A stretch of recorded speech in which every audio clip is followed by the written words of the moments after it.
Hey everybody, how you doing? I just wrote a piece called "Did the Browns Ever Take Jameis Winston Seriously as a Starter?" And I amended that to here, as you can see, the Cleveland Browns never took Jameis Winston seriously as a starter. And I have some basically sound points to share with you why I assert that that's the case with respect to Jameis Winston and how the Browns handled him. And I will read them off in clear detail so that it's unmistakable. But the Browns have really done a disservice to Jameis Winston that is of gargantuan proportions as far as I'm concerned with respect to how they run their organization and the idea they are a professional organization that uses scientific principles in or managerial scientific principles in the achievement of the development of its players, indeed the generation of its revenue and the operation of the firm. Really call into question all of that. And so, and uh, once I am at this point to complete this area of distribution of the content, which I'm at, I will read to you what I wrote at zenireport.com. That's right. This is at, it is at NFL News by Zenny62.com. That's what you're seeing here. And right here at NFL News by Zenny62.com, did Browns ever take Jameis Winston seriously as a starter? And so I'll get off that and I'll read what I wrote and we can go from there. And it goes like this.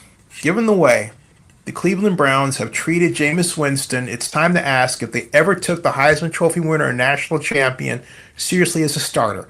If you consider Jameis' ride to this point in time, the answer appears to be no. And it shines a light on how badly ran the Browns are at this point in time. Sitting Jameis Winston and putting Dorian Thompson-Robinson out there to be eaten by the hungry wolves of the Cincinnati Bengals is cruel. But the reason the Browns are doing it is to eventually offer the UCLA signal caller as trade bait for the 2025 NFL Draft. No one in their right mind expects DTR to beat the playoff-focused Cincinnati Bengals. Meanwhile, what about Jameis Winston? The Browns brought in Jameis Winston to be a veteran backup to Deshaun Watson and not a starter. They paid $256 million to Watson and want to get a return on their investment.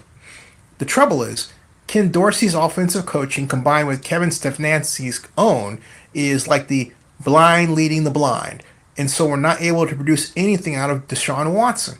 Watson was clearly frustrated with what he was asked to do, and it showed in his body language.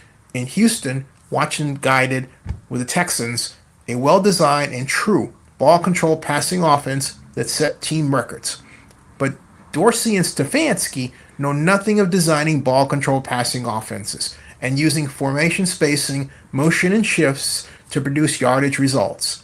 Ken Dorsey should be fired, and there's a growing view that Stefanski should be shown the door as well. Bringing Jameis Winston in with his bright-lighted personality and talent revealed that both Dorsey and Stefanski were just mailing in decisions without any rhyme or reason, throwing things up against the wall literally to see what sticks, and that's it. Dorsey and Stefanski expected Deshaun Watson to perform, well, as he did with the Texans. And that's the main problem, folks, of why we're here right now.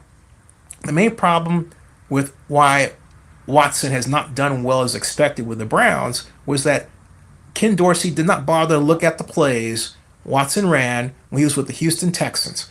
Offensive coordinator Tim Kelly was moved up through the ranks with the Texans within that organization to become the offensive coordinator in 2019, and he immediately installed an effective play-action-based passing offense. While the Texans were known for their downfield strike, few of those outcomes were not from play action. Now, by contrast, Deshaun Watson never saw play action to that degree from was done with the Houston Texans with Kevin Stefanski and with Ken Dorsey. With them, we got a steady diet of shotgun while retreating offensive line blocking of the kind used by Mark Martz was installed, and that leads to a fast, collapsing pass pocket. Look at the number of times you see Deshaun Watson.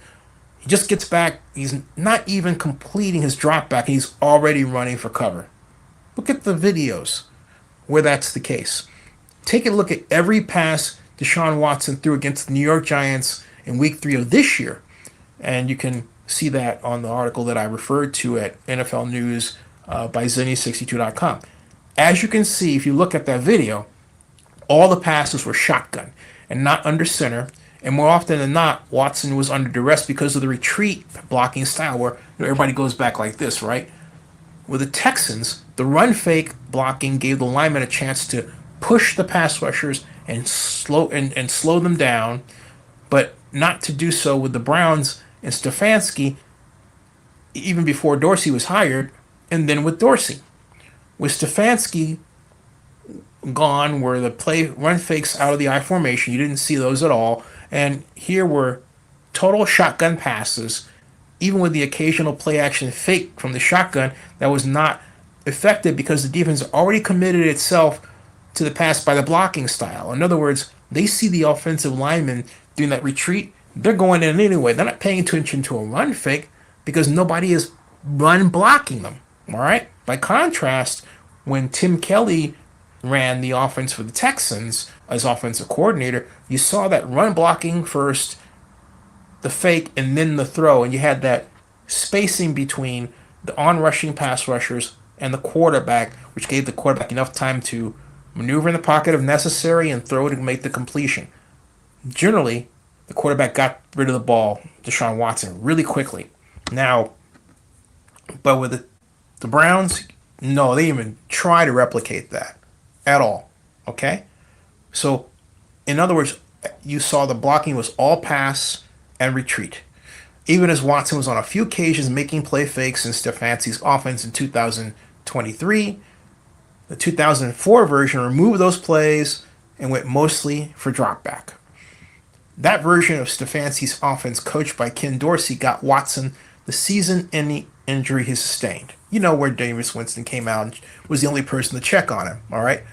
No question about it. It was an offense well-suited to get you sacked. And that's what happened to Watson and the man who replaced Watson, Dorian Thompson-Robinson. And he, too, got injured. And then came in Jameis Winston. The difference between Watson, DTR, and Jameis Winston is that Winston has a quicker release. So Jameis was better able to get the ball away before getting sacked versus Watson and DTR. Because the Browns under Stefanski do not emphasize a scientific approach to the operation of their offense, these differences were never considered. The Browns really only knew Jameis Winston from reputation and got some idea of what he was capable of doing in training camp. Under Stefanski, the Browns' offense does not change dramatically from quarterback to quarterback. What's clear is that under head coach Stefanski, the Browns' offense is still mostly shotgun, regardless of the quarterback. Under Jameis Winston, more single-back, 3 wide receivers was used, never 2-back. With the Texans, Tim Kelly had a 2-back play-action approach that was more effective at creating time for Watson and could have helped Winston and DTR if the Cleveland Browns had adopted it. The Browns were forced to adjust their offense to Jameis Winston because he was the only option available. Remember, Watson was down, DTR was down, okay, before that. After that. It was also clear that Jameis would be able to get the ball out faster than Watson and DTR if he had a clearer line of sight to the pass catcher. In Jameis Winston, Ken Dorsey found the toy he always wanted, a man more closely aligned with a playing style Dorsey himself was known for at Miami, and that Jameis Winston was familiar with. Ken Dorsey openly used Jameis Winston's reputation rather than what Jameis learned under Sean Payton. Dorsey openly admitted they were going to use an aggressive style, and that meant he was more aware of Winston's reputation for throwing interceptions and deliberately did not consider Saints coach Sean Payton's 14 touchdown, 3 interception success with Winston in 2021 because Dorsey had no history with that kind of approach, and neither does Stefanski. What happened against the Ravens surprised both Stefanski and Dorsey, and that, combined with Jameis' personality and belief in the Lord, at a crazy time in America, frankly, made Jameis the Browns fans' favorite. It's clear that the Browns came up with the idea of using the Jameis Winston experience rather than the Sean Payton approach because it aligned with their outdated, my argument, view of how the passing game is coached. The Browns under Stefanski and Dorsey are seat of the pants type of coaches who, they don't understand how to engineer a play outcome via the use of formation, shifts, timing, and motion, okay? It's as if they take their cues from angels and devils on their shoulders and go from there. Perhaps Stefanski has the, administrative experience to be the head coach, right? But, maybe you can use that argument in wanting to retain him for the Browns, okay? But Ken Dorsey is clearly a net negative for the Browns and should be terminated. If I were Andrew Berry, the general manager, I would fire both Stefanski and Dorsey, and I would look for a coach that had a better understanding of the passing game. If they want to get most out of Watson and Winston, I think DTR is trade bait at this point. Then the best coach is someone like the legendary Jim Caldwell, who has a Super Bowl ring as offensive coordinator, coached Joe Flacco in the Super Bowl, and Peyton Manning as well, and has more street cred than anyone in the Browns facility right now. Right now, Jim Caldwell is a senior assistant with the Carolina Panthers. He should be the Cleveland Browns' next head coach. All right? Now, that's my take on the whole matter. Okay? They didn't treat him right. Sir Chai says they should have never benched Jameis Winston. Agreed. Then he says Stefanski has to go. But they need to figure out how to trade Deshaun Watson to like Carolina or Atlanta. I think wherever Deshaun goes, if Deshaun came to Atlanta, I think he would do a fantastic job behind Michael Penix.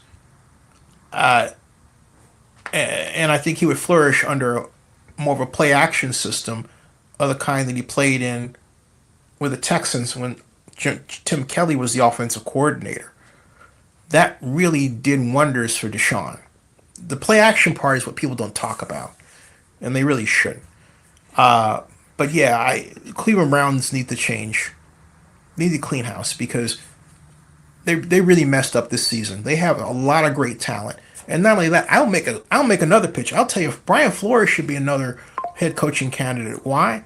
Because first of all, he deserves another shot after what happened with the Miami Dolphins. But he's proven himself an outstanding tactical, strategic, and engineering head coach, a coach who understands the X's and O's game at another level. He's revolutionized NFL defenses with his, I call it modern variation of the flex defense, really, with its switching out of pass rushers. And it's like he's a combination of Buddy Ryan, talking about Brian Flores, Buddy Ryan and Tom Landry, right? So I think having him as coach would really straighten out the Browns' defensive woes because Jim Schwartz, the current defensive coordinator, comes in with this defense that basically has the same front all the time, even at goal line. All right, you're running this four, they call it the wide nine, spreading out, leaving these bubble areas that you're asking defenders to clog up. That's ridiculous. That's cruel. That's cruel and unusual right there. Sir Chai says, I hope Cleveland Browns don't move on to Brook Park. Don't move to Brook Park. Their stadium is fine. It's not the Oakland Coliseum. Speaking of Coliseum, what's going on with that sale? That is another time. That's a long one. I'll deal with that one later because I just got. That's another story. But I don't want to clog up what is the Cleveland Browns time. This is Browns time. I'll talk about that in another video. Anyway, subscribe to Zenny62 on YouTube. Bookmark NFL News by Zenny62.com. That ends this broadcast stream. I'll see you.